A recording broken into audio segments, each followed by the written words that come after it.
There we are. I was just about to say I'm just waiting for stream elements. And stream elements made the comment. Well, I guess let's get going.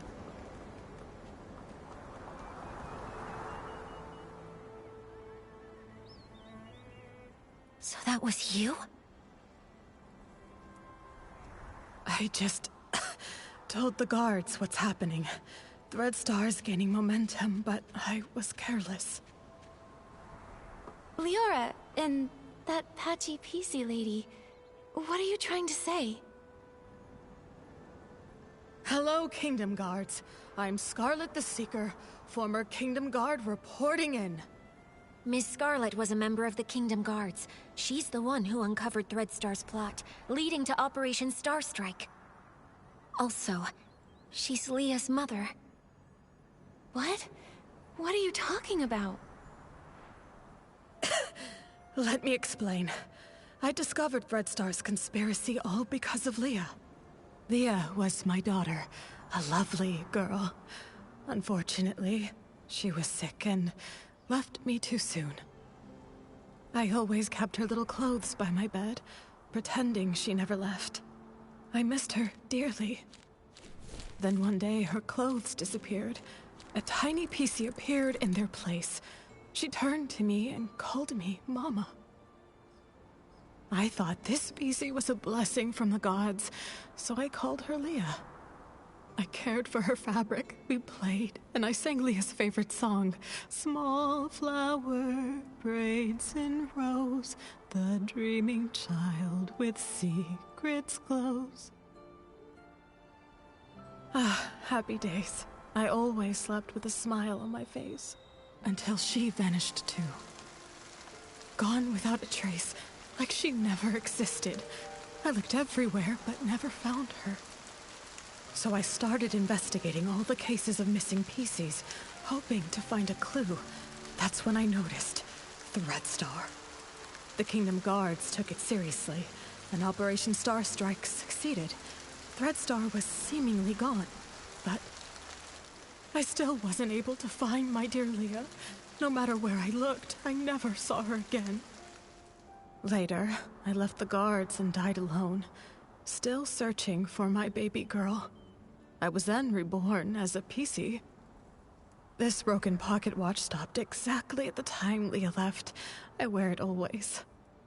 I swore on it. Whether whole or broken, whether it takes a day or 100 years, I will find my Leah. After a while, I began sewing pieces of the victim PCs onto myself, piecing together their memories to find the truth.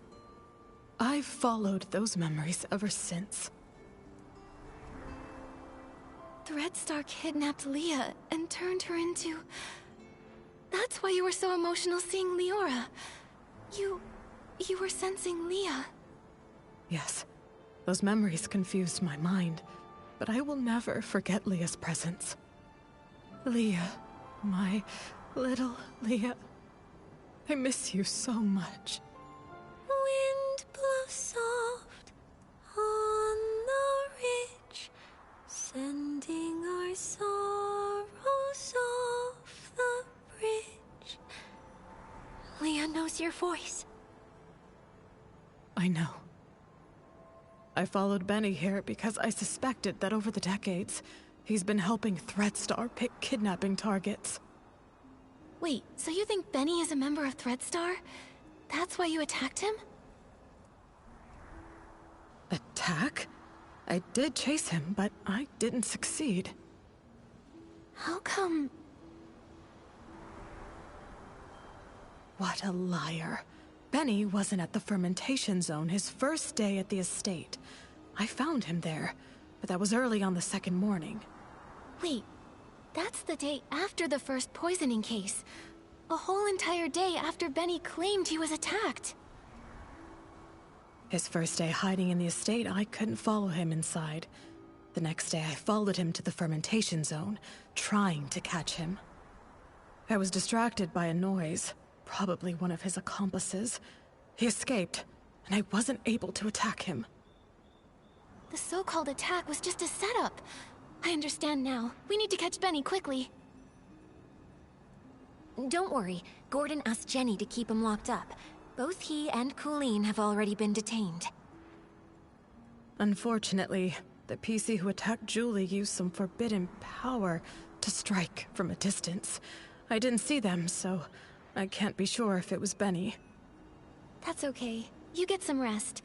I'll take it from here. I'm heading back to Ripple Estate to have a talk with them.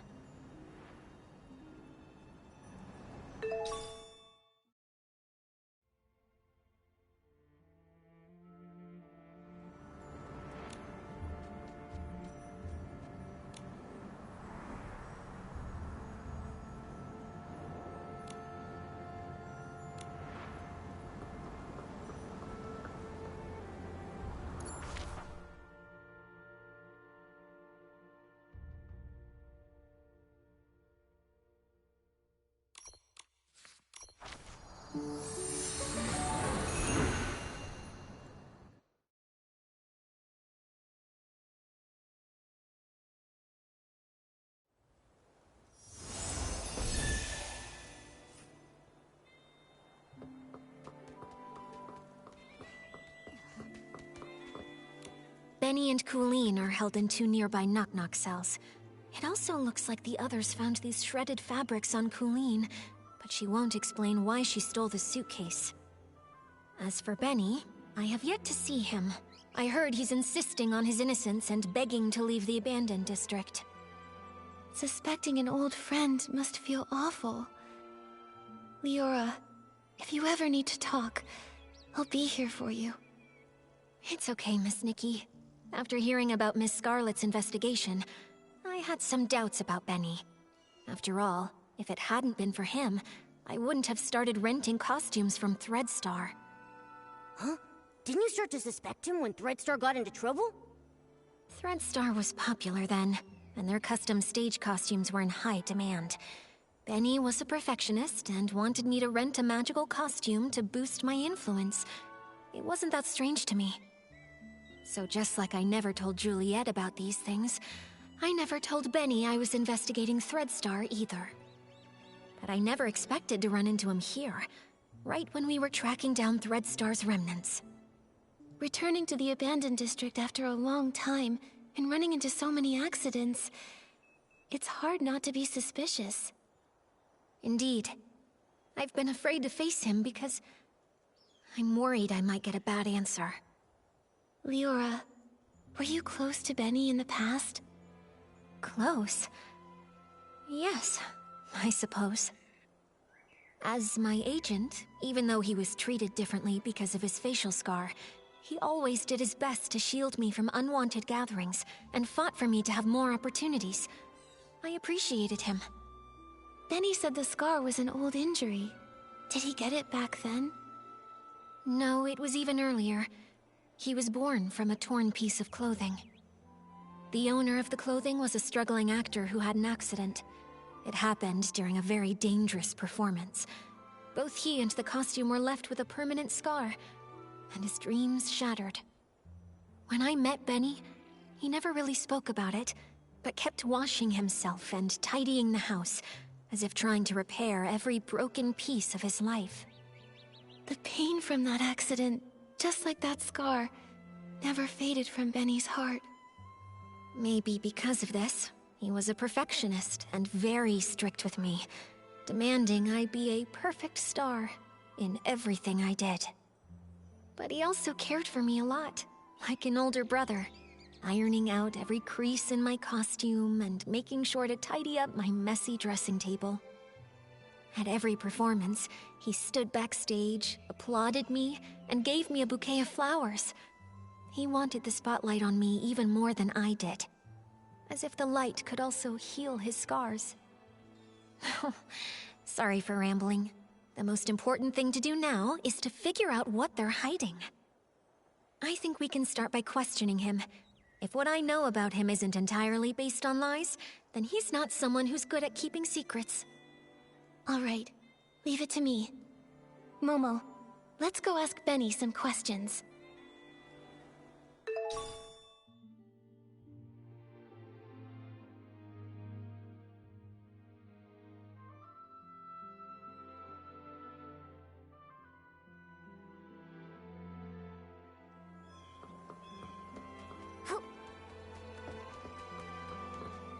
You again? Detectives. Is it my turn to be treated like a suspect now?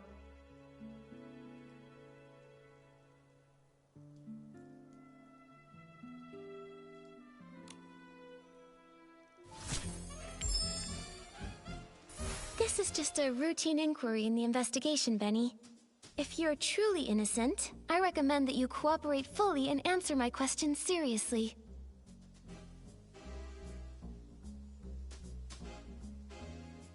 Where were you when we were chasing Colleen in the Ripple wine cellar? Were you her accomplice in stealing the suitcase? If you have nothing to hide, why were you in such a hurry to pack and escape? I had no idea you were chasing Colleen. How would I even know where I was at the time? As for stealing the suitcase, wasn't that after I was knocked out?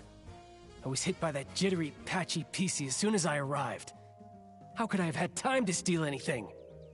If it weren't for Colleen and Pommy finding me, I'd be dead. You wouldn't even have the chance to suspect me here.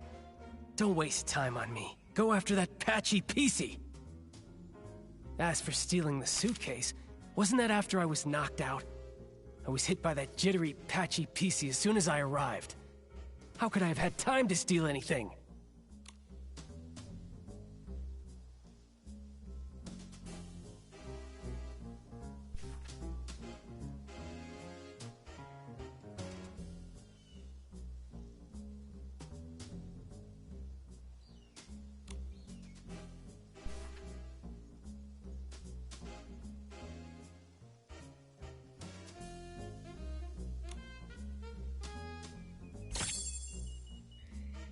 Benny, I'm afraid that what you don't know is that we've already spoken with that patchy PC you mentioned.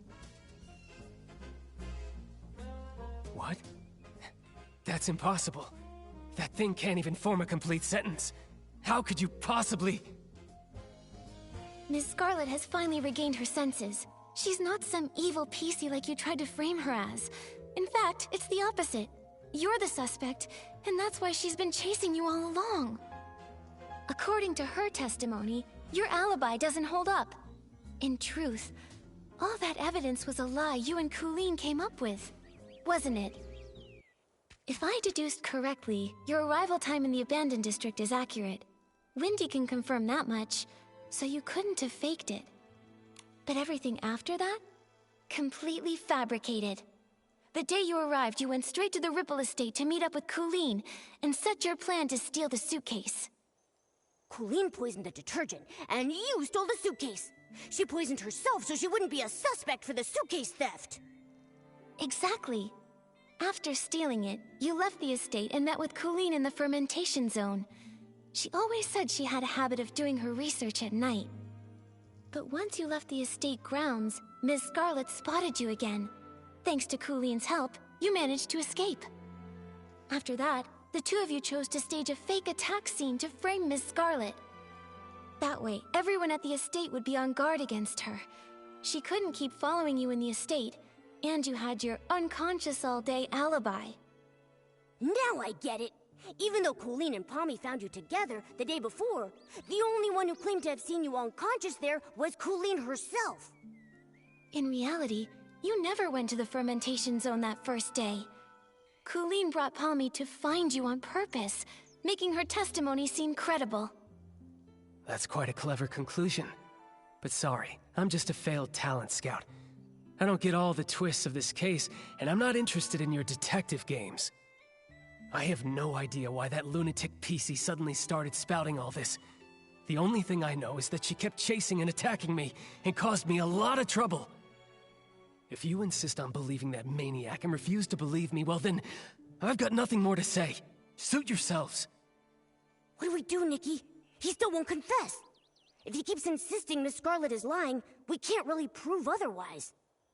I would rather believe Ms. Scarlet's testimony, but with both sides telling a different story, we can't use this as evidence to convince Benny. Let's talk to Colleen again. If we can prove she gave Benny false testimony, we can completely shatter their lies.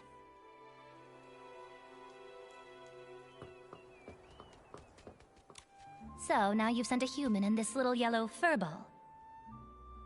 I'm not in the mood to talk.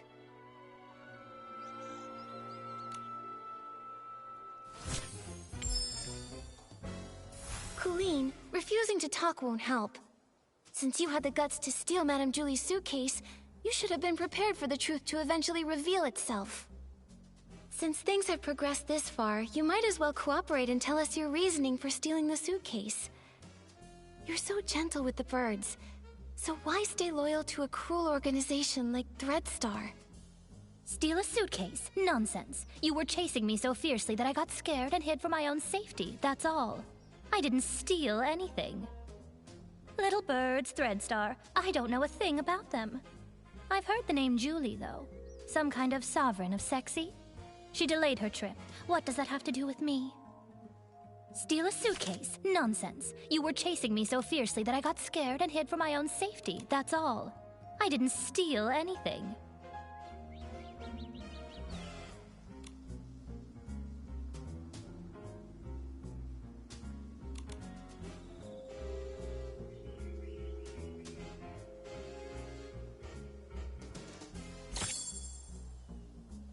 Those scraps were found in your possession. Still going to deny it? Just some cloth scraps. I use them to test detergents. What? Is there a rule against bringing your own scraps to Ripple Estate? If they were really just scraps for testing detergent, why did you keep carrying them while running away? Even when you were cornered, you still wouldn't let them go. I'm a professional detergent bar owner. I have my reasons. Besides, you suddenly chased me. I didn't have time to think about what I was carrying. If you can't prove where these scraps came from, stop wasting my time.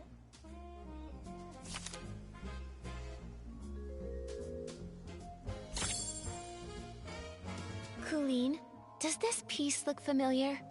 We found it near Madame Julie's suitcase at Golden Fields, the one you didn't manage to take. If we compare this piece with the scraps we found on you, it will prove they're the same fabric. Or do you need to see a lab report before you'll admit it? I actually left a piece behind. Looks like you just admitted to being the suitcase thief. Now, one more question. Benny was your accomplice, wasn't he? His so-called coma was just your cover. He was never attacked at all, was he? And what does it matter if I am the suitcase thief? Give it up. I'll never tell you anything else. As for Benny, I'd never seen him before I came here, and I'd never bother faking evidence for him. That total neat freak. I can't even be bothered to talk to him, let alone go out of my way to help him.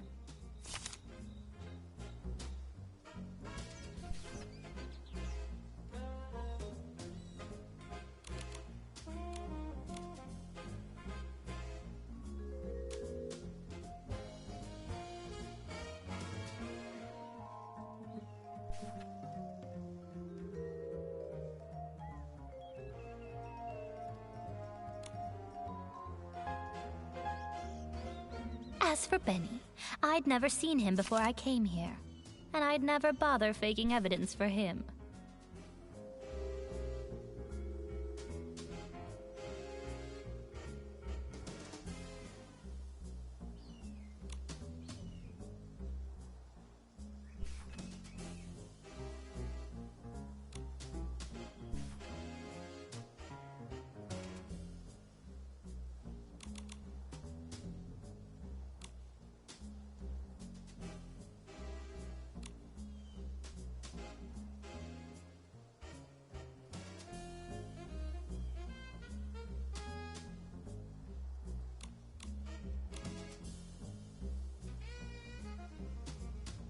She still claims she doesn't know who Benny is. Nikki, is there any way we can prove that? As for that total... This is the first time we've faced such a stubborn one, Nikki. We have to hold our ground. And what does it matter if I am the suitcase thief? Give it up. I'll never tell you anything else. As for Benny, I'd never seen him before I came here, and I'd never bother faking evidence for him.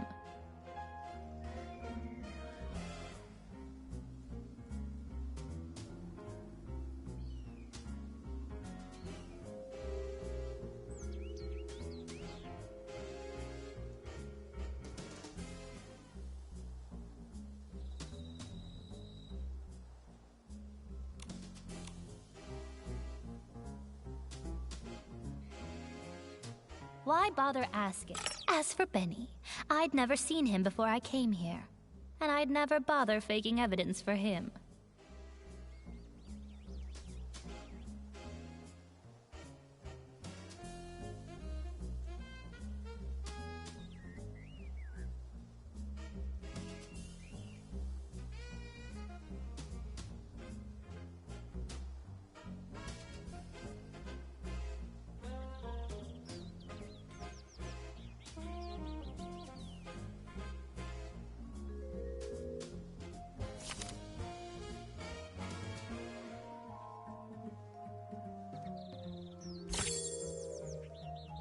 Benny's notes say he often visits the Nightshade Lounge, the very one you own, Colleen. He even pays monthly tabs. A hands-on bar owner that goes as far as to personally test detergents, and even carries around test fabric scraps just in case. And yet you claim to never have met someone who's obviously a regular customer of theirs. What a liar. That fool. Of all the things, how could he drop this page? Stupid. Utterly stupid. It's over, Colleen. No denying it now. You and Benny were a team, poisoning the Dawn's First Light detergent just to steal that suitcase. Why? What is this golden vision? Why kidnap so many PCs? Why target Madame Julie? Don't you think enough PCs died already? Colleen, it's not too late. Tell us the truth, and we can stop more PCs from being lost. Fine, I do know Benny. But just like you said, it's nothing more than a bar owner and a regular. I'd never risk faking evidence for a customer. And even if he came fairly often, I never liked that man. What a pretentious fool. What do we do, Nikki? This is the most stubborn PC I've ever seen. She's still not telling us anything. If she refuses to talk, we have no way to keep investigating. Momo, we need to find a flaw in her collaboration with Benny. Maybe we can start from here.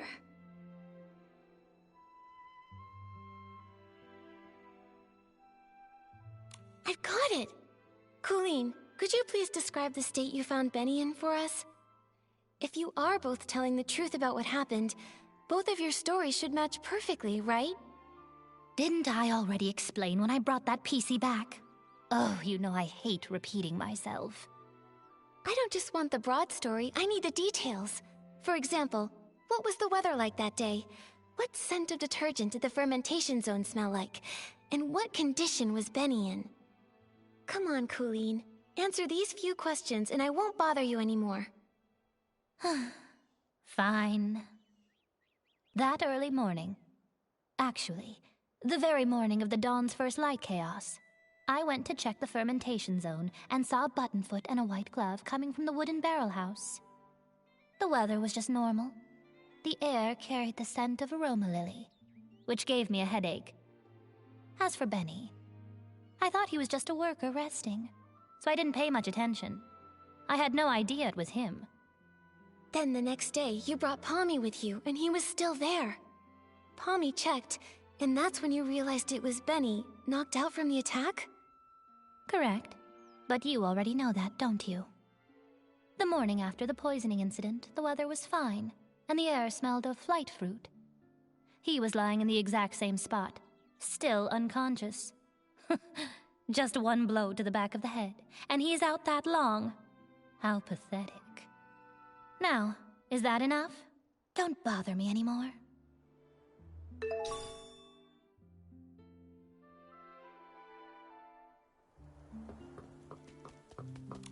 Come on, is this ever going to end? I want to go home, you hear me? Home!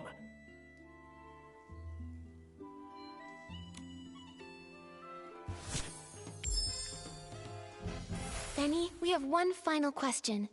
If you can answer it honestly, then maybe you can go home sooner. Please describe your experience of being attacked and knocked out, and when Colleen and Pommy found you. What was the weather like that day? What scent of detergent did the fermentation zone smell like? What condition were you in? Oh, questions. Why so many questions? I already told you. I arrived that very morning when the Dawn's first light incident happened.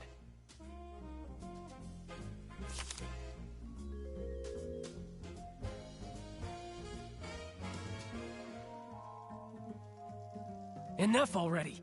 You trap me here, ask all these questions. Oh, questions. Why so many questions? It was still dark when I reached the estate. I got lost for a while before I found the fermentation zone, and then ran into that sneaky PC. As for the weather, it was pitch dark. Who knows what the weather was like? The scent? Probably something like wool fruit. I was really tired at the time. I just wanted to ask for directions. Then suddenly she attacked me and knocked me out. When I woke up, Pommy and the others had already taken me back to the estate. That's all I know. As for the weather, it was pitch dark. Who knows? Is that all true? Because that's not at all what Colleen said. Take a closer look. Her account of the first time she saw you doesn't match yours at all. What? It should match. I was just lying there unconscious and... You noticed too, right? She said the fermentation zone smelled of aroma lily, but you said wool fruit. If I didn't know any better, I'd say one of you wasn't there. I just got it wrong. It was a mistake. Benny, don't you think it's a bit too late to change your story and say the scent was aroma lily? Aroma lily's smell is so distinct. No one would believe your side of the story now. The fermentation zone always starts releasing the scent of that day's ingredients after 3 a.m., but you and Colleen described completely different smells. If you're not lying, then how do you explain that? No, I just made a mistake. I didn't... No, I never smelled anything. You pressured me into saying something, so I just blurted it out.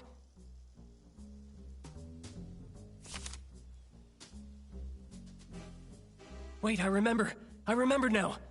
It wasn't past 3 a.m. when I arrived. I got to the abandoned district by 2 a.m., so I wasn't lost that long. I wandered a bit after that, of course, but not for long. Then I saw that crazy PC's pocket watch. It read 2:30. Exactly. I just forgot before, but now I clearly remember. There was no scent being pumped out at that time. Don't try to trick me. I wandered a bit after that, of course, but not for long. Then I saw that crazy PC's pocket watch. It read 2:30.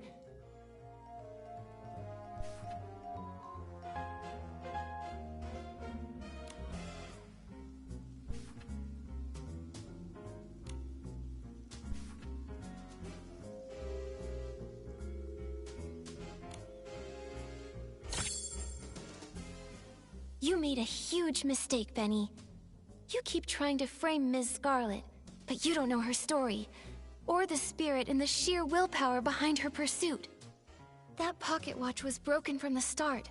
It's forever stuck at 11:18, the time Ms. Scarlet lost her daughter.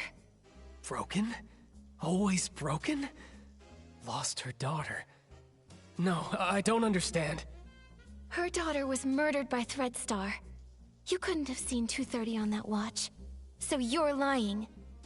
Benny, I suggest you confess. It's over, Benny. Time to admit you lied. We already know your background. You're both Threadstar's villains, sent to the abandoned district to carry out the Golden Vision, right? This is your last chance to redeem yourself. Tell us why you stole the suitcase, and why you tried to kill Madame Julie. And stop working for Threadstar. Come clean and we'll go easy on you. If you're honest, you'll get a lighter sentence. No. Prison? Impossible. I have no idea what you're talking about. What Threadstar? What about killing Julie? I don't know anything. As for the scent in the pocket watch, who knows? Maybe I just misread it. You're just the type who won't cry until death's staring you right in the face. What evidence do you have that proves I work for Threadstar? Show me! How can you verify that I helped Colleen steal the suitcase? You caught her, right? You should find the suitcase and the cloth on her. If so, then lock her up! You're ruthless. Your ally doesn't matter to you at all? Why should I care about what happens to her? I just want to go home already. I don't want to stay in this place for another moment! Go away, detective. Without solid evidence, don't expect to hear another word from me! Nikki, looks like they're both refusing to cooperate. We should figure out our next move.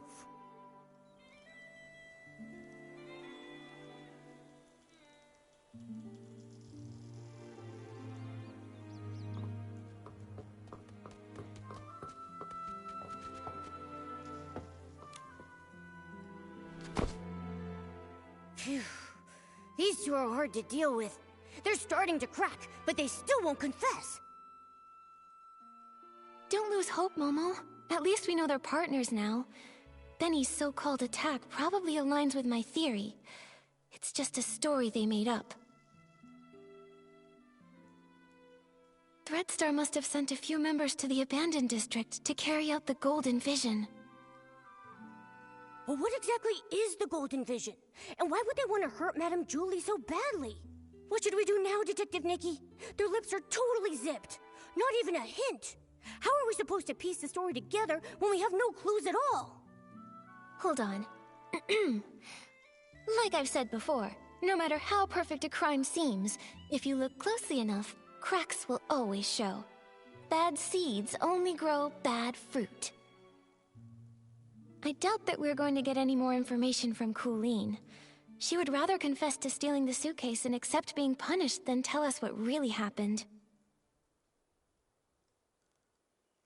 Oh, Colleen is a pretty tough cookie, you know that?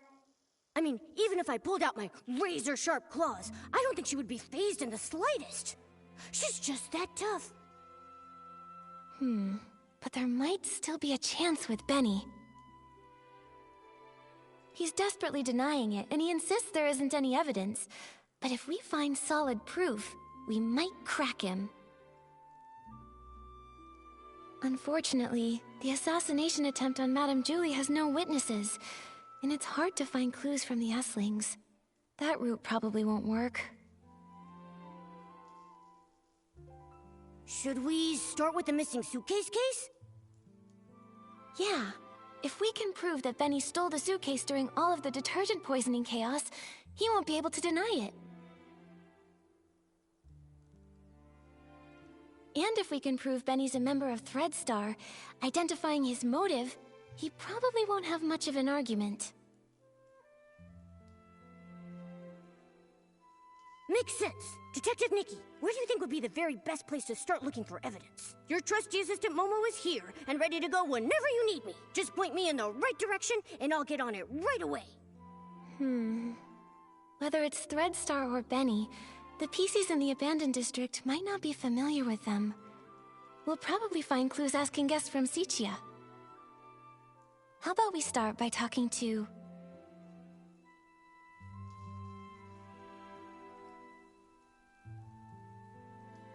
Leora. Since Benny was once Cersei's agent, she must know Benny's past better than nearly anyone else around. All right, let's get going. With Nikki on the case, we've got this.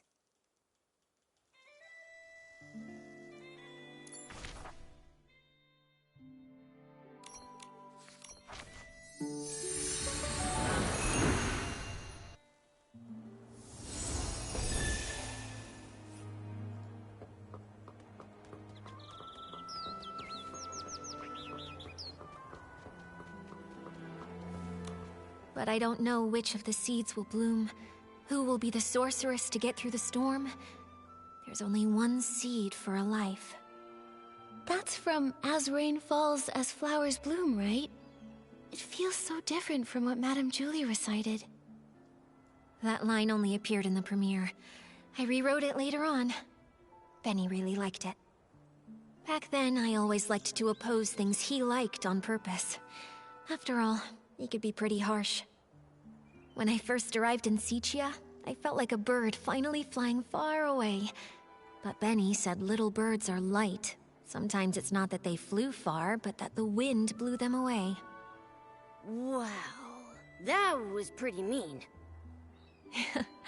He's always been stubborn. How is the interrogation going? We managed to expose Benny and Cooline's lies, and even piece together how they teamed up. It's too bad. Without concrete evidence, they just keep denying everything.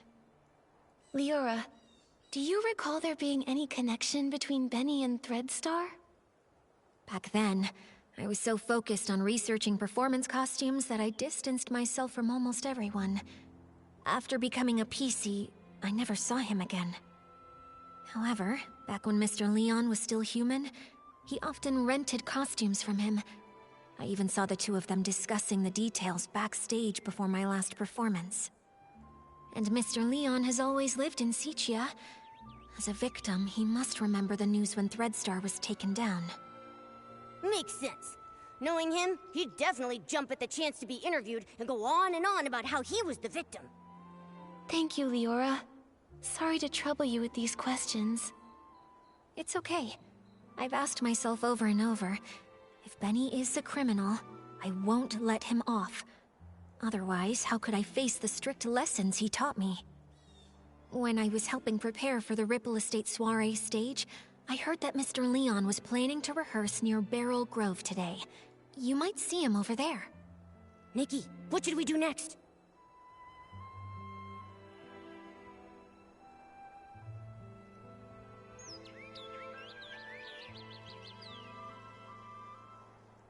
I want to ask Tommy first. If it's about Threadstar, maybe he knows something. Makes sense. Let's go find Tommy first.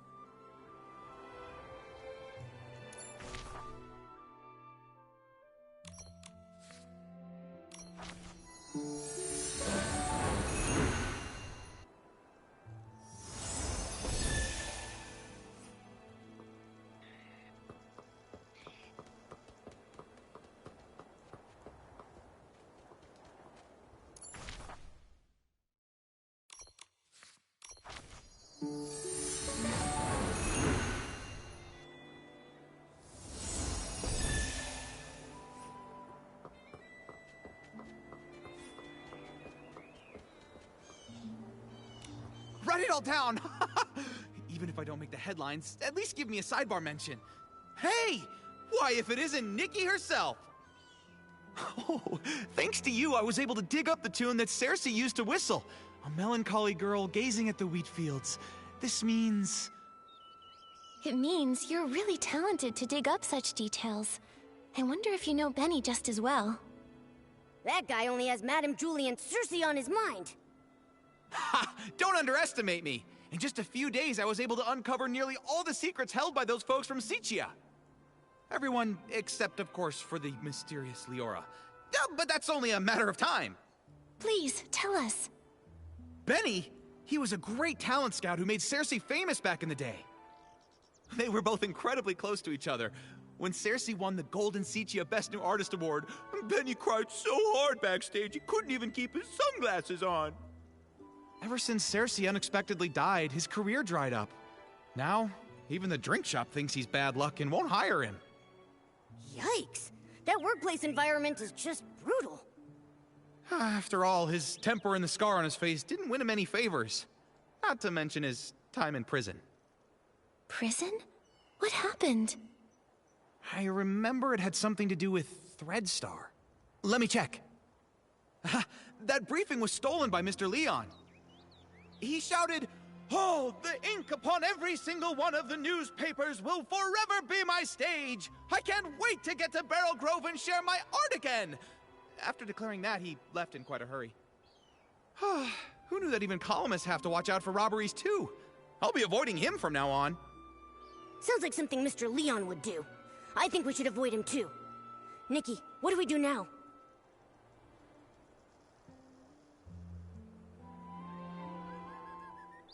Mr. Leon was also at the scene when the suitcase was stolen. Although he was caught up in a hallucination at the time, maybe now he can remember the more overlooked details. Ugh, if he's off performing some one-man show again, then it looks like we'll be in for a real dramatic time. Ugh, let's just go wait for him near the Barrel Grove.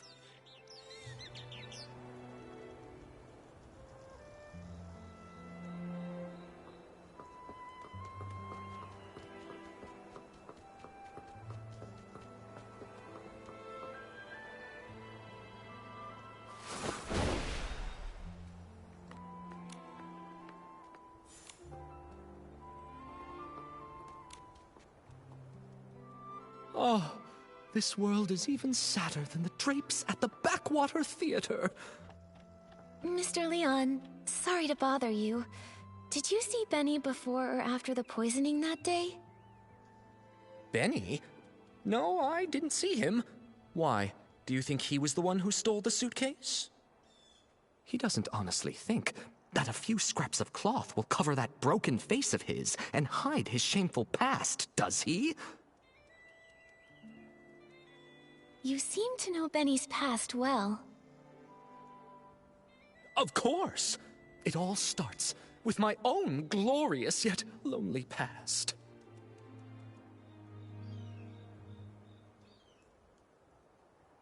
A boy more fragile than an unfinished script. When he arrived in Sichia, his dreams were even bigger than the city. Even though he had already become a piece of living art, that era of foolishness trailed behind his shadow. On snowy nights, his monologues put the basement's hairband slugs to sleep. The applause that should have followed, lost along their way. Until one day, a kind gentleman gave him a gift powerful enough to shake the world, whispering, "Wear it, wear it." He knew everything has a price. Nightmares, pain, reminding him of their existence.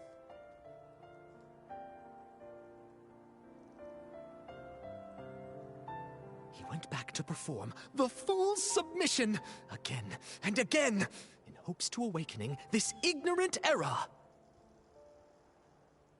But he fell, forever left upon the platform leading to his dreams. Could that man be from Threadstar? Ugh. So they used everyone's dreams and it cost your life. But, what does this have to do with Benny? Dear audience, don't be like those who know nothing of art, ready to tear away fate's every secret. Intermission time! Shall we have a little preview of Act 2? Look at you, such furious faces. Surely you've seen through the gods' twisted little trick. Such pitiful jealousy, too afraid to let the true starlight fall upon me.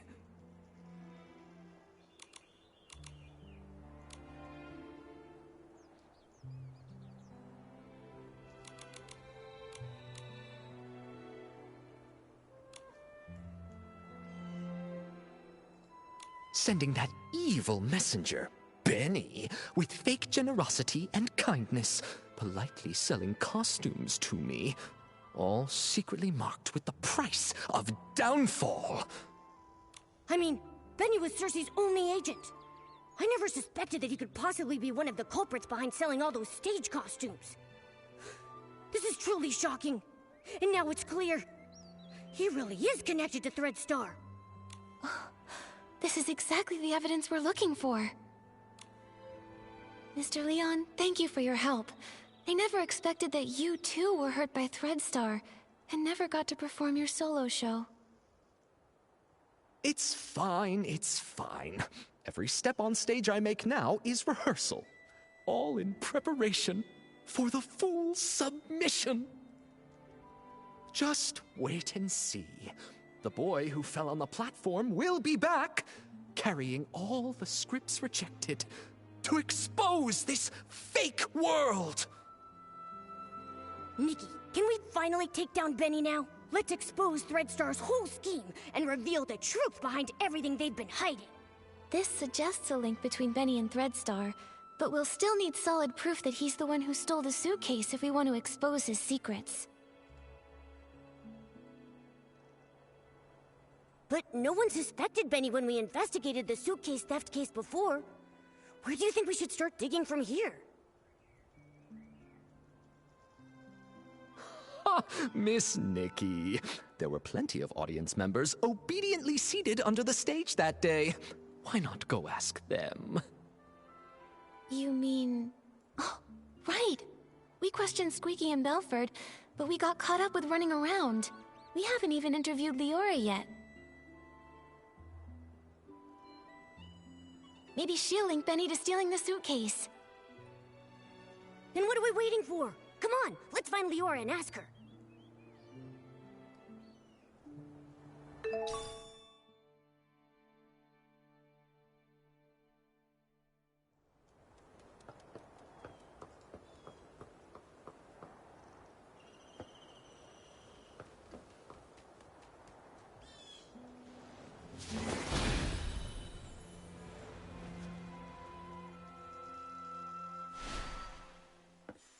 I think I was here. And then... Leora, are you recalling what happened the day the suitcase was stolen? Miss Nikki, yes. While you were all busy with the questioning, I just stood by doing nothing. I felt so ashamed. I thought that if I could recall some overlooked details, maybe I could help. That's fine. In fact, we were thinking the same thing. We came to hear more about that day in detail. Of course. As always, the first to receive the dawn's first light that morning were the on-duty staff, so they would be able to quickly return to their posts. After I applied it and was about to head back, I noticed some staff were already showing symptoms. I had a bad feeling, so I ran here, hoping to meet Gordon. When I arrived, I saw Squeaky pressing juice there. She's usually really energetic, but at that moment she seemed unusually agitated. If you say so, it really sounds like she must have already been hallucinating back then. She was talking about flying fruits, runaway bags, all sorts of impossible things. At the same time, I saw Belford approaching. He carried a bunch of detergents, but was already unsteady. It sounds like Belford was about to hallucinate too. I wanted to help him, but I quickly started to feel dizzy myself, stumbling and bumping into him. Lots of detergent spilled. The smell was strong. Oh, this must be the fragrant fireworks Belford told us about. What then? And I started hallucinating too. I can only remember some fragments. A yellow bullcat with 2 blue-purple horns, wearing a blue-purple jewel on his neck. Well, I thought the bullcat might charge. While dodging it, I bumped into a sack, and I think I may have cracked it. Do you think that bullcat could be Belford? I remember his yellow hat having 2 blue-purple patterns. Just a thought. That's a possibility. Then suddenly I heard a loud shout ring out. You'd rather have perfect wheat fields than accept the Barasant I bring! Something like that. That has to be Mr. Leon. I think your version of this line is better than his original. That was him. I was startled then. I saw the bullcat run away, felt danger was coming, and left quickly.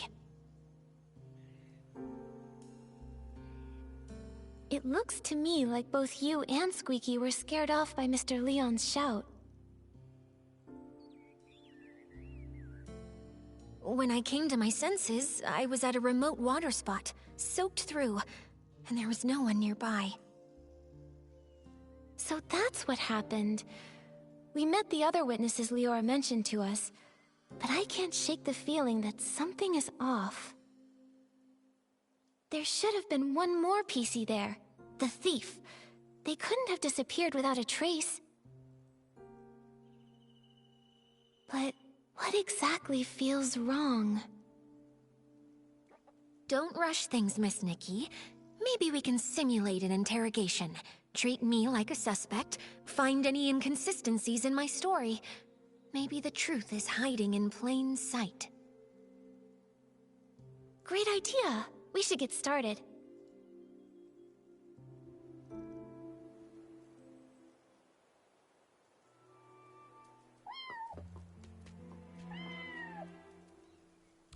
Ready, Miss Nikki? We'll start when you are.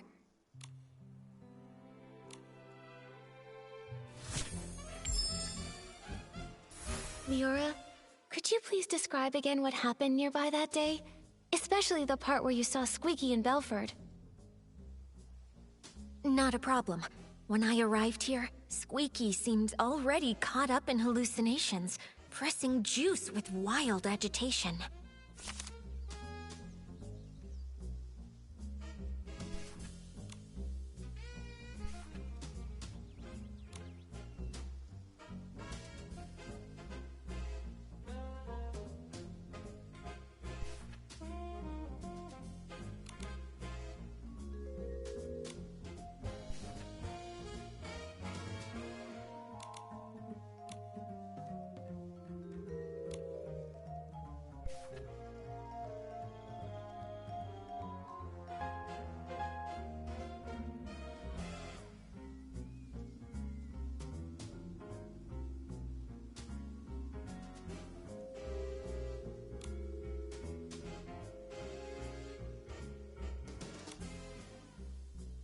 Belford was on the other side, transporting detergent but already unstable. I tried to help but felt dizzy and accidentally bumped into him, spilling the detergent. After that, I fully slipped into hallucinations and fought with an imaginary bullcat. Well, I think that was a mistaken vision of Belford. Later, I was startled by Mr. Leon's passionate performance. With Belford pacing around nervously, we both left the place. Belford was on the other side. Not a problem. When I arrived here, Squeaky seemed already... It seems consistent with my description. Not a problem. Belford was on the other side, transporting detergent but already unstable. I tried to help but felt dizzy and accidentally bumped into him, spilling the detergent.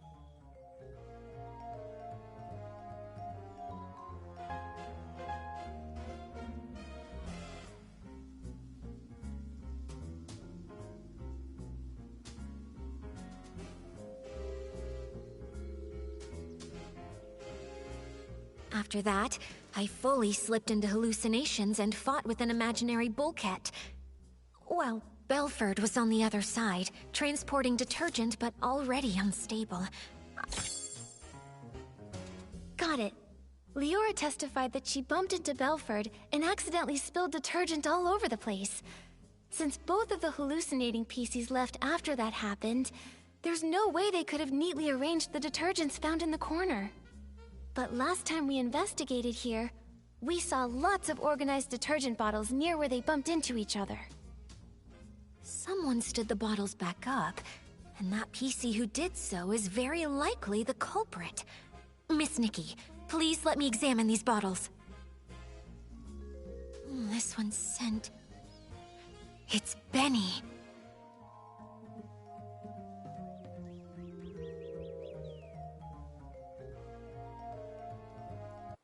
Why do you think it's Benny? I'm not sure you remember, but I mentioned when Benny was my agent, he was incredibly attentive, helping me organize clothes, even tidy my dressing table. Scripts I carelessly left lying around would be stacked neatly, and any makeup I may have spilled on my desk would be arranged just like these detergent bottles. I should mention, this detergent scent is the one Benny usually uses. We often see Benny washing his hands. It seems he always carries detergent with him. Yeah, although this fragrance he usually uses is quite common and very mild, when placed alongside these other nearly scentless detergent bottles here, you can still figure out the difference between them.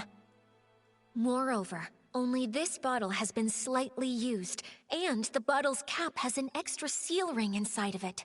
That's Benny's signature. If Benny stole the suitcase, after doing the dirty work of lockpicking, he'd want detergent to clean his hands.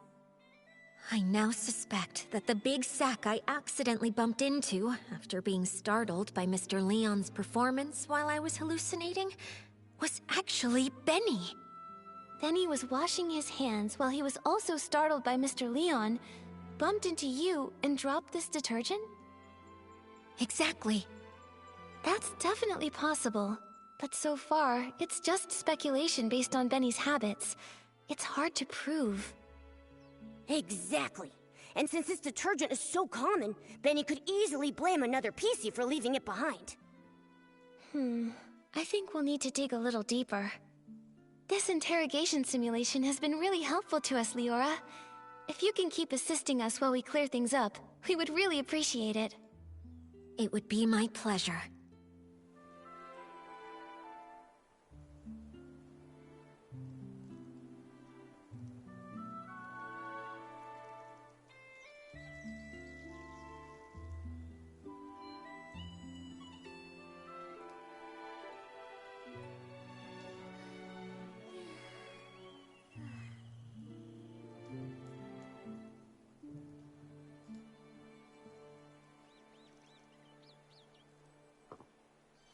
Ready, Miss Nikki? We'll start when you are.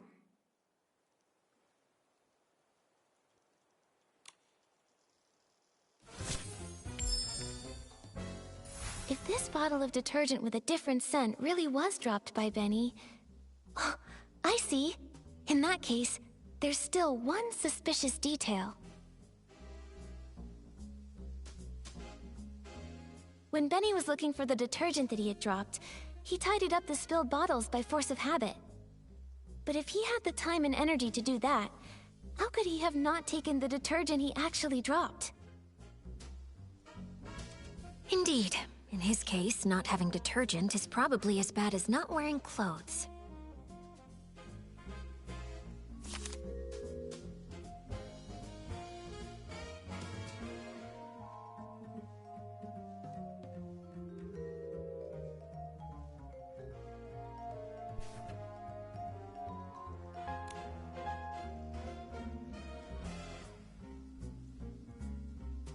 This might not be Indeed.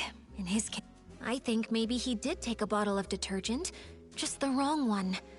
Miss Nikki, what do you think?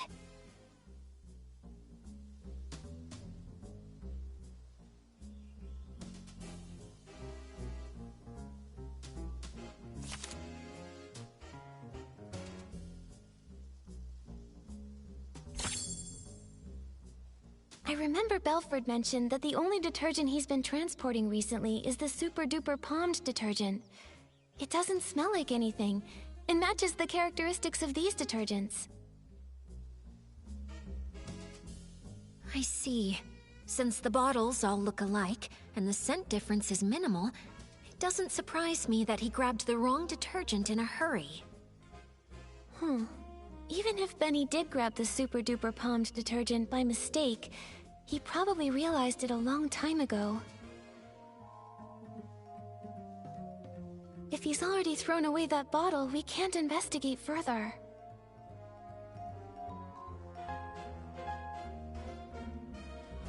Maybe we can find supporting evidence from other testimonies.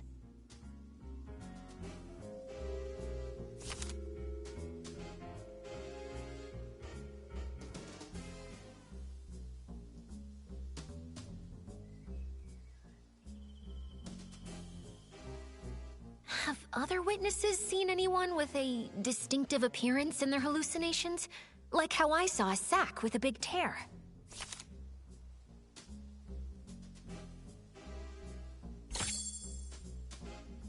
Oh, Squeaky said she saw a big sack split open after being scared by another noisy sack. Maybe what she actually saw was Benny, who got a big shock from Mr. Leon. That's definitely possible. Looks like I'm not the only one who saw a hallucination resembling Benny. So the truth has been right in front of us all along. We just didn't see it. Great! Now we have both the detergent he dropped and the descriptions mentioned in everyone's testimony. Nikki, can we go interrogate Benny now? I'm still a bit worried. Will these ambiguous pieces of evidence really make him confess? I also feel something's missing. From what I understand of Benny, the more stressful the situation, the more eloquent he gets. We've seen that behavior before. Even with a mountain of evidence, he just keeps arguing. Hey, could this be a trait of a showbiz manager? Huh, you could say that. In the ruthless entertainment world, it was a skill he really took pride in. Given his personality, When faced with this evidence, he'll probably claim he was poisoned and ran to the scene, but he'll firmly deny touching the suitcase. Yeah, I can picture that. Looks like we need solid proof to show he did actually come into contact with Madame Julie's suitcase. Leora, please help me one more time.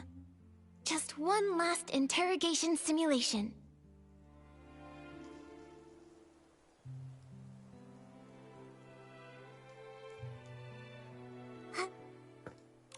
Ready, Miss Nikki?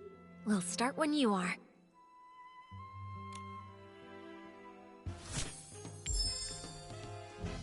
I think the key is right here.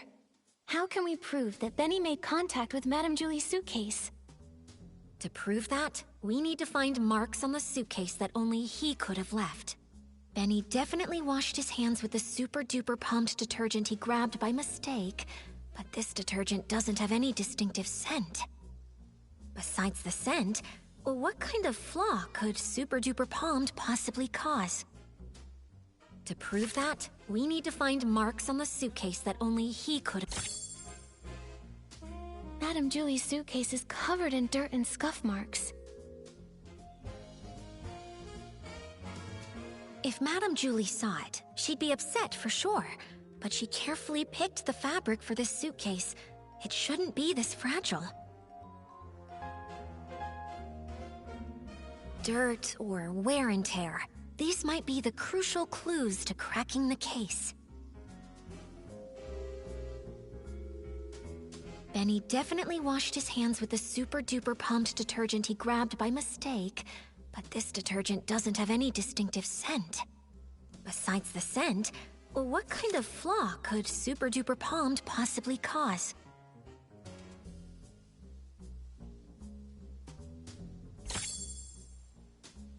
Alan once told us that Super Duper Palmed can amplify the effects of other types of detergent. So powerful that the estate won't even sell it to any outsiders. That's especially true when it's combined with One Breath Bliss and One Wash Fresh detergents. So that's it. Madame Julie's suitcase has always been maintained with One Wash Fresh, and that detergent has deeply soaked into the fabric. That's why Gordon could make a special tracking reagent to help us find the suitcase. But when One Wash Fresh is mixed with Super Duper Palmed, it becomes a detergent with cleaning power that's too strong. The marks on the suitcase aren't from wear, but damage caused by washing. Oh, during the theft, the suitcase was covered in dirt, and Benny washed it with the detergent he had on hand, but the two detergents combined, damaging the fabric.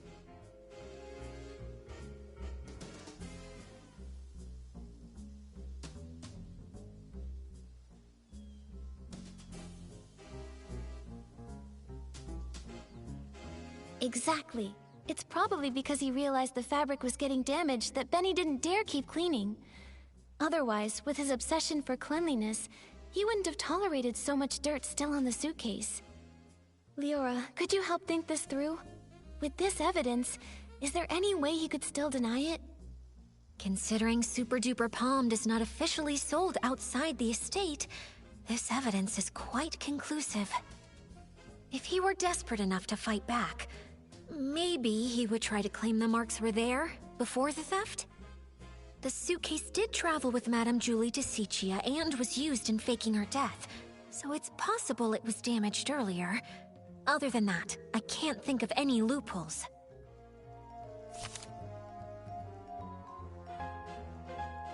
That might not be enough. But when One Wash Fresh is mixed with Super Duper Palmed, it becomes a detergent with cleaning power that's too strong. Considering if he were desperate enough to fight back, maybe... This is it. This is the photo Palmy took when the choo-choo train delivered Madame Julie's suitcase. Look, the suitcase looks perfect here. Those obvious wear marks must have appeared after this photo was taken. Miss Nikki... No, Detective Nikki. You did it.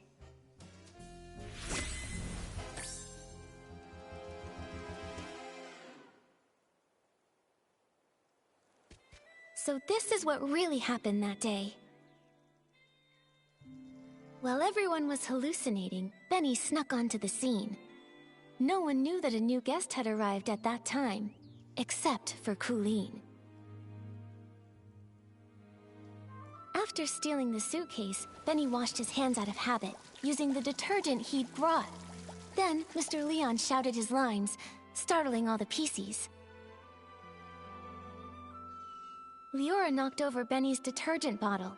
When he went to pick it up, he couldn't help but organize the scattered bottles. But he took the wrong detergent, the Super Duper Palmed, the one that Belford was responsible for transporting.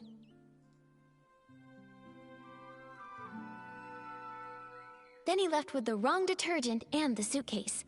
The estate was chaotic during those few days, so no one saw the detergent bottles lined up in the corner. Later, because the suitcase was so dirty, he tried cleaning it, but didn't expect the reaction between Super Duper Palmed and One Wash Fresh already soaked into the fabric would wear the material down. Bad seeds only grow bad fruit. Eventually, he left behind a flaw. Why did he choose this path? He cares deeply about his wounds, yet he joined Threadstar, tearing apart his own kind. Leora, we still don't know how deeply Benny's involved. Let's talk to him first, before we make a call. Yeah. Although he definitely helped steal the suitcase, we haven't found any other clear sign of wrongdoing. The ledger isn't his, and the Golden Vision notes aren't with him either. He already served a century in prison and got hit by his own accomplice.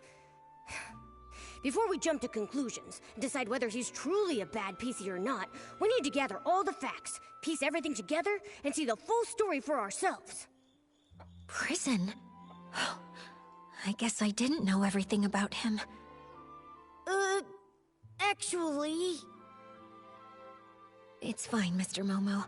Thanks for helping uncover the truth. If Benny really is a key member of Threadstar and tried to harm Madame Julie, I'll personally bring him to justice. Even if he's got his reasons, or if he introduced Threadstar to me, even without meaning to, I want to hear it from him directly. Right. Before we find Benny, let's take this suitcase to Alan's for an inspection. With a professional detergent expert's report proving that 2 detergents made these marks, our interrogation will be stronger. All right, let's go. With Nikki and Momo on the case, and Leora helping out too, there's no way we can fail. We're definitely going to catch him.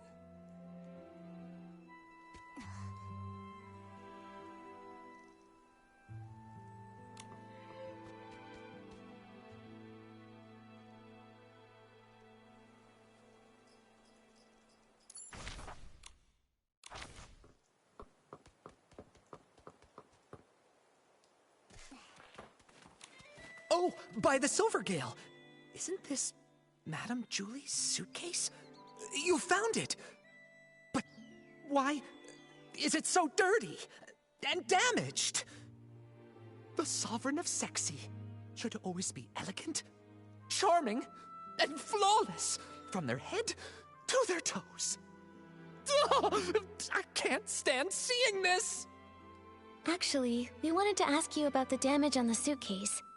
We're wondering, could it have been caused by detergent? Well, you have certainly come to ask the right person. As a detergent tester myself, I am the most familiar with how to identify different types of detergents. And I am also someone who simply cannot handle when the beauty of this world falls victim to destruction. So, Alan, can you tell what they are? Unbelievable.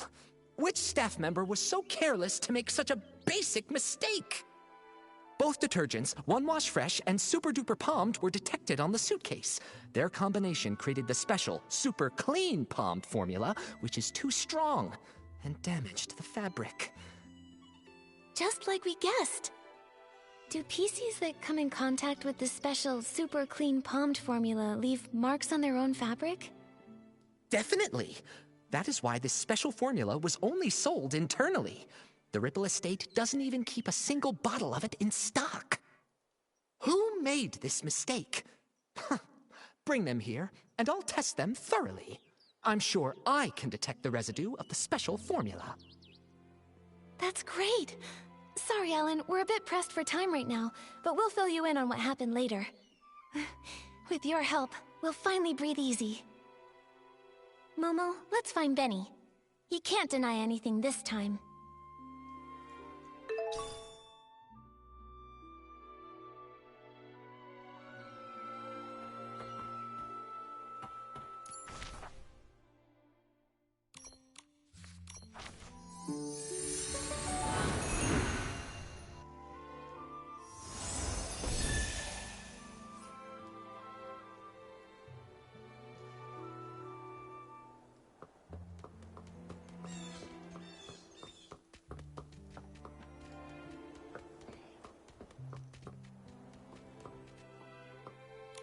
Here we go again.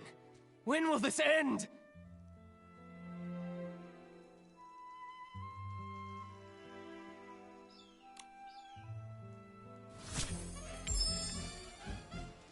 Benny, we've brought solid evidence this time. There's nowhere left to run. Tell us everything about Threadstar's plot.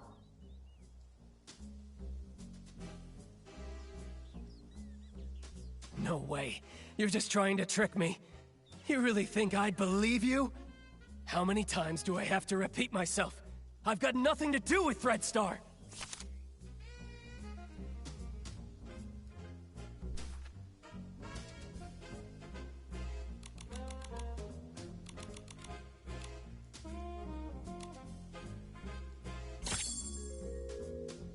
A minor offender involved in coercive sales and forced rentals, sentenced to 100 years in prison with compulsory labor.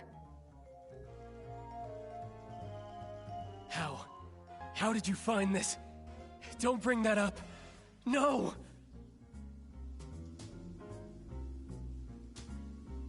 You served Threadstar centuries ago, and we should believe you're not involved with them now?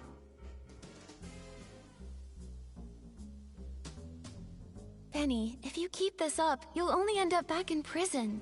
And for even longer next time. Why won't you confess?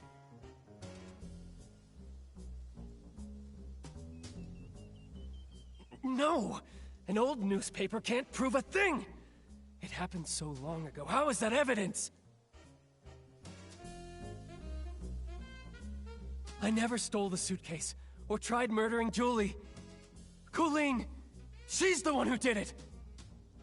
Centuries ago, I had no idea that Threadstar's costumes were even made like that. I have nothing to do with them! I never stole the suitcase, or tried murdering Julie. Colleen! She's the one who did it!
Centuries ago, I never stole the suitcase, or tried murdering Julie. Colleen! She's the one who did it!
Centuries ago, I had no idea that Threadstar's costumes were even made like that. Centuries ago, I had no idea that Threadstar's costumes were even made like that. I have nothing to do with them!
No! An old newspaper can't prove a thing! It happened so long ago. How is that evidence? I never stole the suitcase, or tried murdering Julie. Colleen! She's the one who did it! Do you see it now, Benny? Madame Julie's suitcase has traces from the mixture of Super Duper Palmed and One Wash Fresh, the latter being the detergent used to clean the suitcase regularly.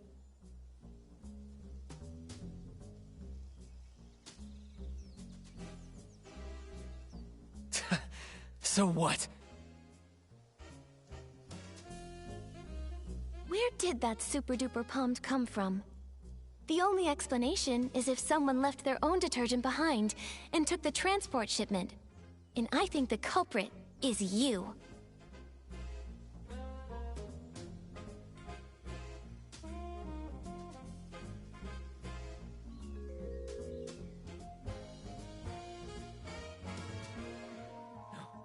No!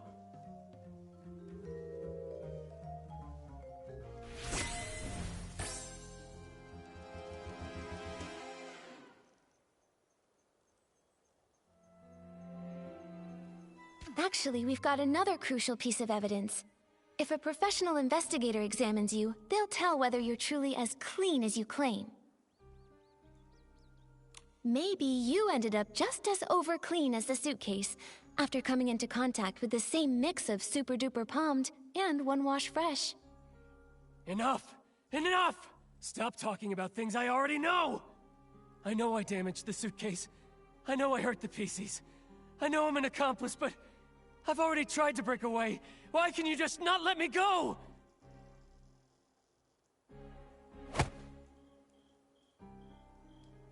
You've gone to prison for a century and still don't get it? A bad seed always bears bad fruit. Some mistakes should never have been made. You don't know anything! What if that bad seed was just me being born? What if his dream was to be a perfect star, but an accident ruined his face? What if I was born from the nightmare wrapped in that damaged costume from such a disaster? That seed wasn't bad. Even with that scar, you're still an excellent talent scout, helping a country girl step onto the stage. And your insistence on prop safety spared her from the same fate. How? How did you know? Cersei? Yes. I've always wanted to ask her something. If I had not insisted on the original schedule that day, would she never have fallen? She was doomed to die. She was investigating Threadstar's costumes and was targeted. How come? No, I should have known. I rented those costumes. I just didn't dare to think about it. I always... After I got out, I was a ragged scrap with a 100-year sentence, shunned by everyone. Only Threadstar gave me a chance to keep creating perfect stars. So I told myself it was okay, that I was just a fringe PC on the sidelines. I stole the suitcase, but I didn't want to think about what was inside it. I kidnapped the PCs, but I didn't want to see what happened to them afterward. A crime is still a crime. No matter how you tried to dodge it before, this time you still bared your claws at Madame Julie and tried to kill her. I didn't. I'm not qualified to do such an important mission. Coolin assigned my tasks. She didn't even tell me Julie was still alive. Julie was still alive. Leora, do you remember that when we were investigating in the Ripple wine cellar, Coolin said that too? She did. She seemed unaware that Julie faked her death. The attack on Madame Julie. Could the real mastermind still be hiding in the abandoned district? We need to ask Coolin again. She won't cooperate. She joined Threadstar to find her missing twin brother. That's the only thing she truly cares about. Missing? What else do you know about Coolin? She'd rather talk to birds than to other PCs. Maybe because she once had a celeb crow named Cece. She's always been closer to those birds than PCs. Cece? Could it be... This scarf! Tommy said Mr. Simon and his sister once raised a celeb crow called Cece together. But Simon is already... Leora, would you be able to visit Tommy and borrow Mr. Simon's relics? I think we have a lot to discuss with Coolin now. Okay, I'll be right back. You'd better help her see things clearly. She doesn't need to live the way I did. There's just one more thing, Benny. The regret from back then shaped who I am today. A patched-up me, someone with courage and patience, no longer afraid to face the truth. All the wounds, regrets, mistakes, everything is fixable. I hope you can forgive your own scars.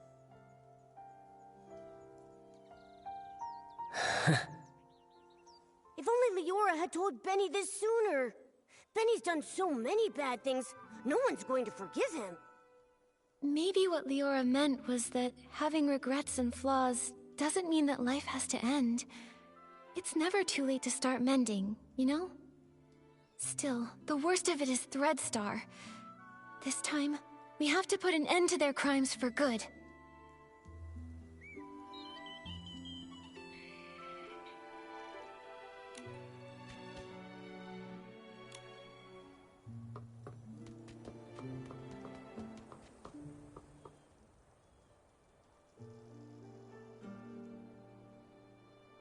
This again?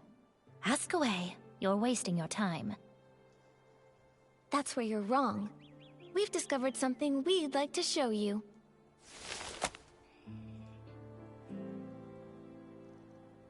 Tommy informed us this scarf belonged to a late senior columnist. He was on his way home, planning to give this scarf with its subtle bird embroidery to his sister. Because... they once raised a celeb crow named Cece. Where is he? What do you mean by late senior columnist? I'm sorry, Coolin. What Tommy encountered was a PC that had been born from that person's clothing. His name is Simon. We were able to locate his whereabouts within your ledger.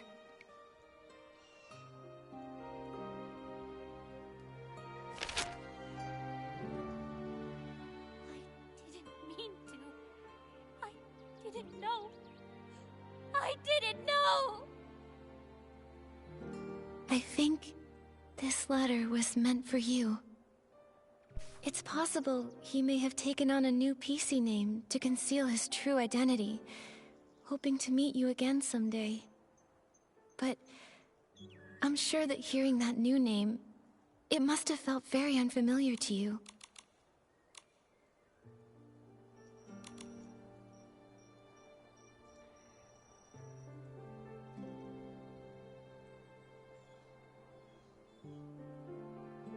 I've been waiting for him to come home.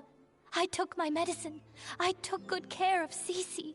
I promised, even sick, I'd live longer than Cece, longer than him. I wrote the newspaper letter to every address listed in our book. Later, I went knocking door to door. None of them knew. He'd gone too far away. I then became a PC, and my brother. There must be another PC born from his closet. I waited and waited for such a long time. I kept all of his clothes safe.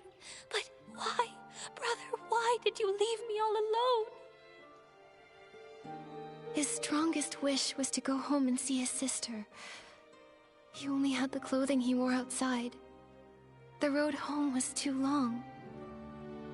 Why did you think joining Threadstar would help you find your brother?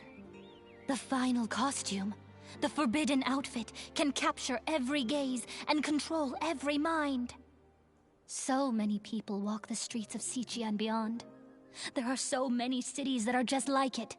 I won't be able to find my brother in all of that. Unless the outfit's finished. Whoever wears it only needs to stand on the stage and ask one question for me. That's all. The forbidden outfit. So that's Threadstar's ultimate goal? That's absolutely crazy! You knew full well that it was an evil power. Beyond all that, you were fully aware that the PCs you ordered to be kidnapped had loved ones who would be devastated, their hearts broken because of your actions. You know that pain better than anyone. To hurt others for your own desires, that's incredibly selfish.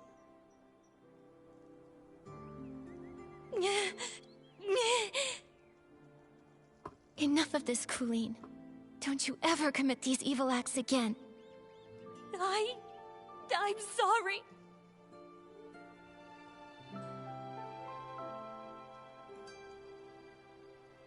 I'm hoping you'll help us to expose Threadstar's plan. The forbidden outfit is almost complete. Julie is a natural star, and the Golden Vision is aimed at using her as the final material. But I don't know who attempted to assassinate her, whether she actually died, or what the fabric I took was about. All I know is I was simply following orders to complete the mission. So, you're telling us there's a hidden boss giving you orders? We've been tracking the culprit all along, yet they somehow saw through Madame Julie's fake death and responded right away. They couldn't have reacted so fast without being at the scene. This matches the plan between Madame Julie and Leora. Right here, in the abandoned district, lies the true mastermind behind all of Threadstar's evil plans. The problem is, we still can't figure out who they are. No matter how many accomplices they have, we'll catch them all! Right. Madame Julie got hurt, so she's probably still resting now. When it's daytime, we should talk to Madame Julie.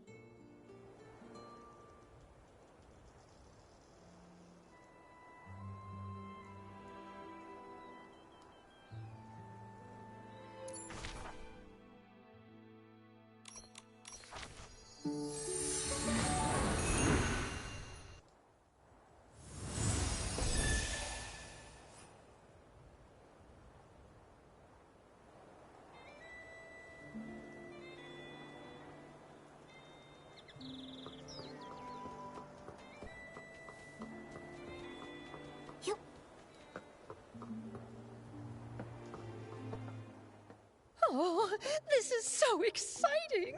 What's next? Madame Julie, Leora, what are you talking about?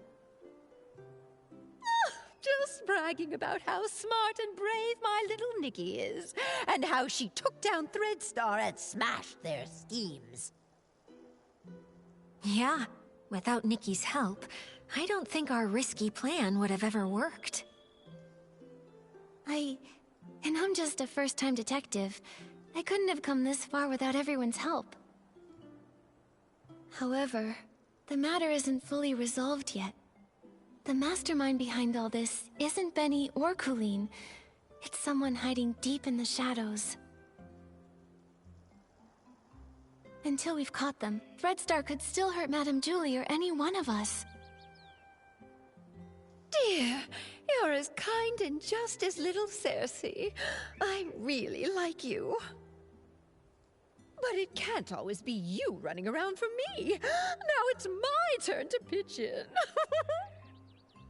Do you have an idea, Julie? My little Cersei, do you remember our masterpiece? As the rain falls, as the flowers bloom. I've seen reports about it. It was a play starring Cersei and Juliet. That's right. Rain won't hold back my steps. Let the storm rage even harder. I'm setting out to find clear skies. That's what the elder sister said to her younger sister when she left Rain City behind. Yes, and then it goes. But sister, they say beyond the city lies only deeper darkness. How will you pass through the clouds? How will you withstand the lightning? We are the sorceresses, and we ride our brooms! Look, the storm clouds lit by lightning! I'll pierce through them! Pierce through the storm! You long for clear skies, only proven with your eyes! Only proven with your eyes. That's right! Julie won't go down easy! Madam Julie! It's really great to have you back. Oh, that's all thanks to my little Nikki. If she hadn't caught the remaining Threadstar remnants, I wouldn't be standing here today. Everyone can relax now. The last of Threadstar's remnants, Benny and Colleen, have already been captured. Ripple Estate is safe once more. How dare they try to take Julie down? I should have defeated her, just me! The two of them have no shame! The raindrops creating ripples are the rhythm of my dance. Only through celebration may we drive the darkness away. Friends, let's celebrate together. The Ripple Estate soiree is about to begin. Yay!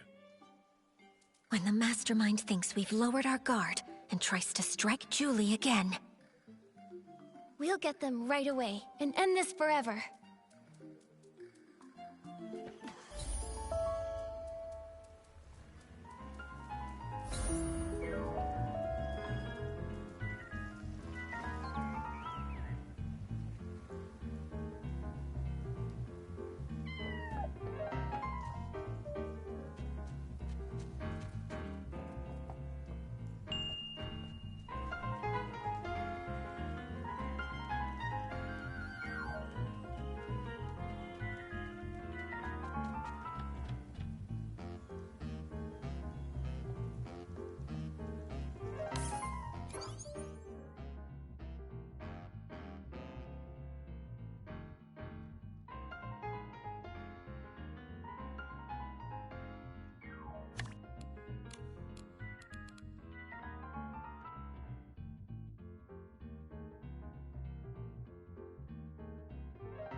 Wow!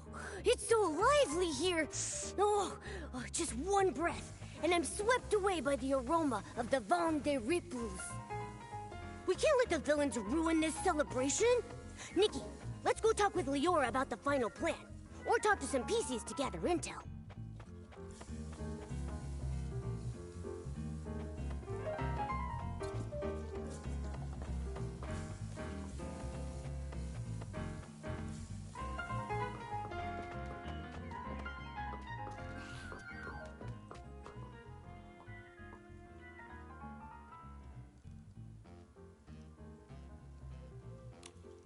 Please take good care of yourself, too.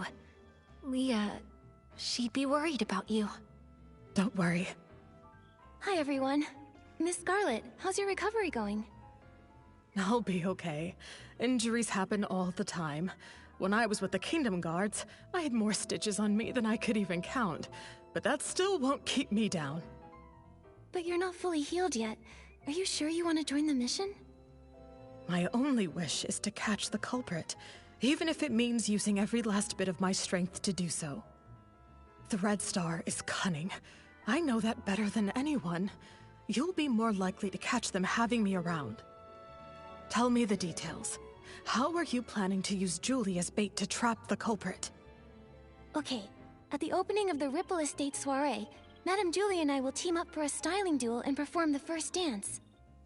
I've already passed the co-performer auditions, and I've earned the Sovereign of Sexy medal. Everyone in the abandoned district already knows about this, so it won't raise any suspicions among any of the PCs there. During the performance, Madame Julie will purposely let me win, but just enough to keep it believable. Then she'll pretend to be upset and say she's going back to the village to change into a new outfit, so that we can have a rematch. Great plan. Since you said the last remnants of Threadstar are wiped out, and Julie's making a public appearance, Threadstar should assume we've lowered our guard. Right. When the soiree is over, any outsiders lingering in the abandoned district will be a lot more conspicuous and won't go unnoticed. When Madame Julie returns alone to the village during the party, it'd be the culprit's last chance to strike. They'll have to try. Lior and I will be hiding nearby, ready to protect Madame Julie and catch the culprit. Understood. I'll find a good ambush spot nearby, too. Phew, the show's about to start. Nikki, are you feeling nervous?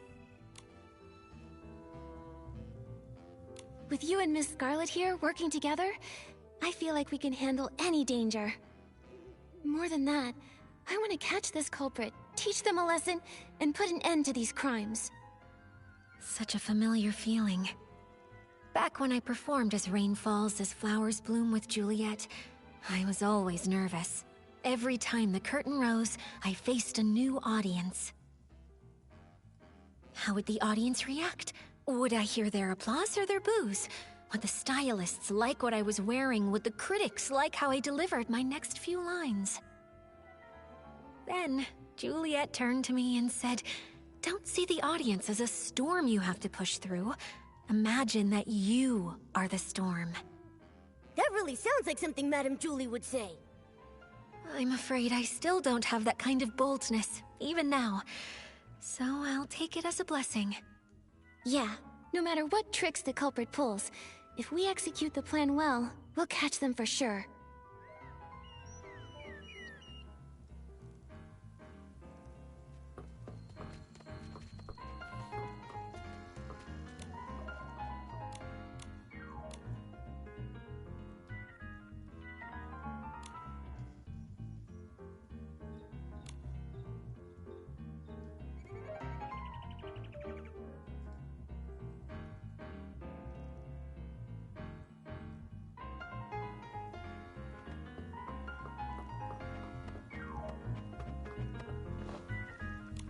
Dear little Nikki, my dance partner, are you ready? Let's unleash our passion together and light up this sexy night.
ages since I've had this much fun. One more dance, just one more.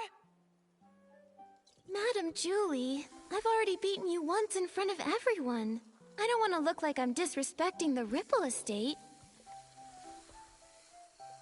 Oh, what nonsense. Do you think I, Julie, am afraid to lose?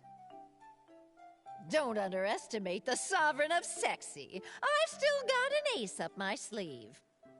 Gordon made me an outfit that's full of whim. Once I pick it up from the village, I'll unleash my final move, the raindrop dance, and then we'll have another round. Whoa, I've never seen Madame Julie this eager to win. Have you ever seen Madame Julie lose? This is her first time facing as strong an opponent as Miss Nikki. One round's not enough. Exactly. Come on, let's grab some more detergents. There'll be more exciting performances later. Well, then I'll wait for Madame Julie to return from the village for another dance. Nikki, should we start getting ready? Right, let's head to Prosperville now.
She stands in the rain, atop the tallest spire in Rain City.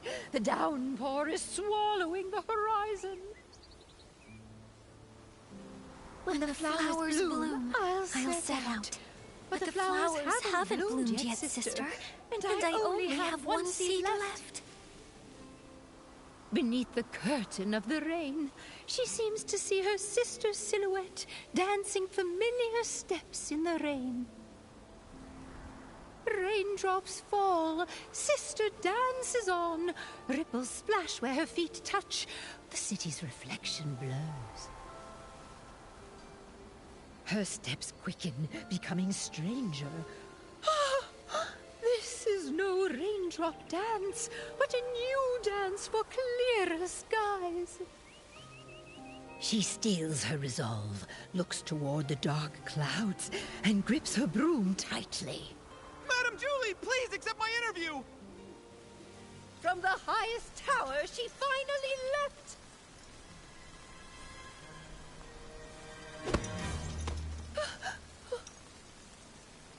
What a nuisance.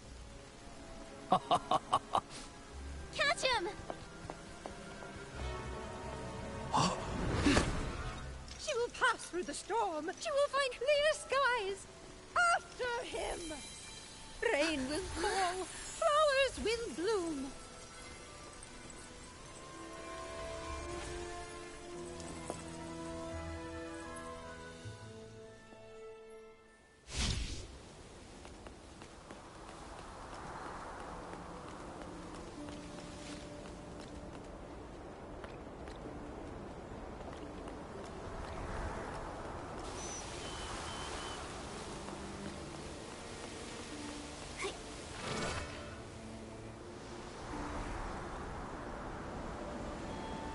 Watch out, Nikki! Leon can summon S-lings!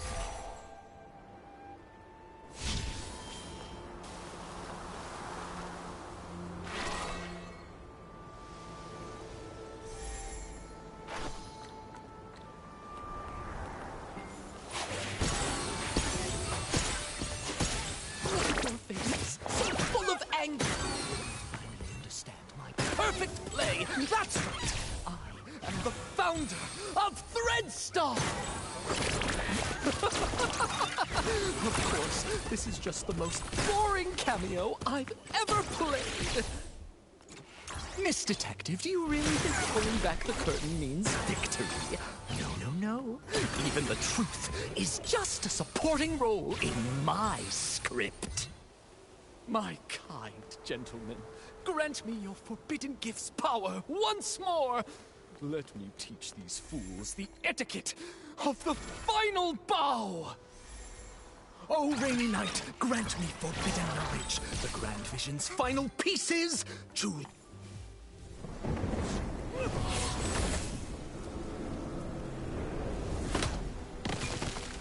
Miss Scarlet! I've tethered lives for these reckless beings. Why won't they accept the true blessing? Watch out! Take a bow! Sorry.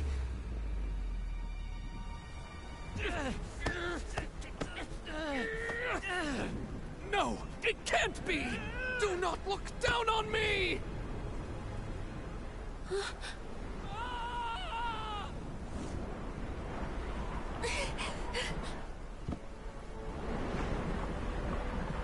Benny. I'll go find him. So, just like this.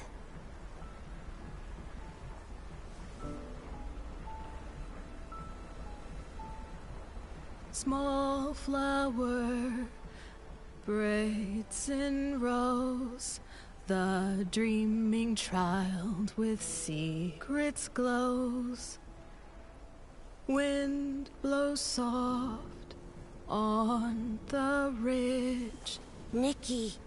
sending our sorrows off the bridge. Birds leave their nest and fly so high. Clouds they will pass quietly by. Sing all day long this ancient song.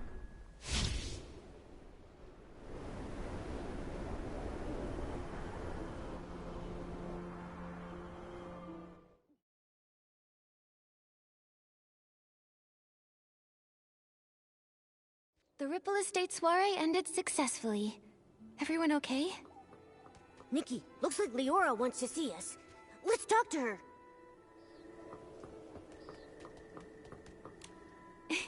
Leora. Miss Nikki. It's so good to see both you and Mr. Momo looking so lively. Thanks to Madame Julie setting up the barrel home, Momo and I both got a good rest. Oh yeah, dancing for 3 days straight at the Ripple Estate soiree really wore me out. Thanks to you, everyone is celebrating to their heart's content. Madame Julie is exhausted and resting at home, not to mention the Forgottens who joined for the first time. Miss Scarlet insisted on guarding Colleen herself. She wouldn't even put a single drop of detergent on just in case. Hey, I don't think I've seen Tommy around either. Strange that he didn't join the fun. Tommy is busy investigating Mr. Leon, saying he wants to write an in-depth report. Maybe in a few days, you'll receive his first draft. I heard they found where Yarny is, too. Luckily, he hasn't been harmed. Miss Scarlet contacted the Kingdom Guards, and they'll bring him back soon. Miss Nikki, I actually stopped by to say goodbye to you. Wait, you're leaving already? Yes, now that Threadstar's conspiracy has been thwarted, and my wish to become a PC has been fulfilled, I've got no reason to stay in the abandoned district. How have you been these past few days? I'll be okay, Miss Nikki. I will remember Benny. I think he would want me to remember him in that way, as a friend who sacrificed himself for others. Not exactly good, but not completely bad either. Maybe I'll write to him. Who knows? It might help, writing letters from different corners of the continent, telling him that even an imperfect being can still find other ways to live. Yes, the wind has stopped, and the birds can finally fly free.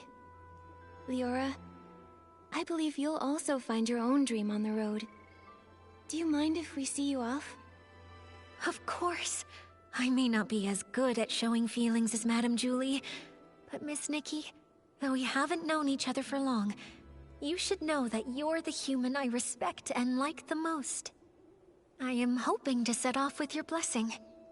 I plan to leave before sunrise. Please meet me at the Ripple Estate platform. A journey brought by the train must also end with the train.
Beautiful. Oh, I've been meaning to ask, what's the ending of As Rain Falls, As Flowers Bloom? Oh, my dear girl. That one was written by Juliet and Cersei together. She clenches the tiny broom as small as herself, fighting desperately against the storm. Magic surges forth. Beneath the pouring rain, the final seed explodes, bursting in a fierce bloom. The wind paves her way. The petals guide her. As she breaks through the clouds, silence overtakes all. The sunrise casts its light upon the earth. There she sees the first clear sky.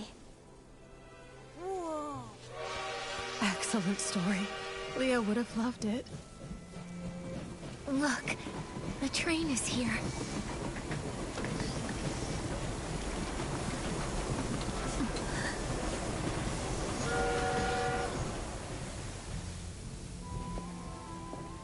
Goodbye, Miss Leora. Bon voyage. Travel safely. Right. Nikki and I will both miss you. You two. I'll miss you both so much. Oh, little Leora, at times like this, you know I always have too much to say. But I don't want to hold you up. I'll skip the fuss and simply wish you never-ending joy and freedom that knows no bounds. Thank you, Julie. Take care of yourself. Miss Scarlet, you know if you change your mind, I can leave it with you. Don't worry about me, kiddo. Take it with you. Take Leah to see the faraway places. This world is beautiful, isn't it? Let's go. Time to leave. Goodbye.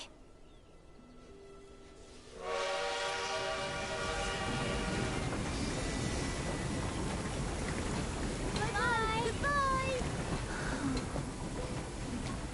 Why do I still feel so sad when everything is clearly over? It's all right, my friend. Tomorrow will be a brand new day.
with that, I'm going to be off for the night. I hope you have a great day, night, sleep, whatever it is you're doing.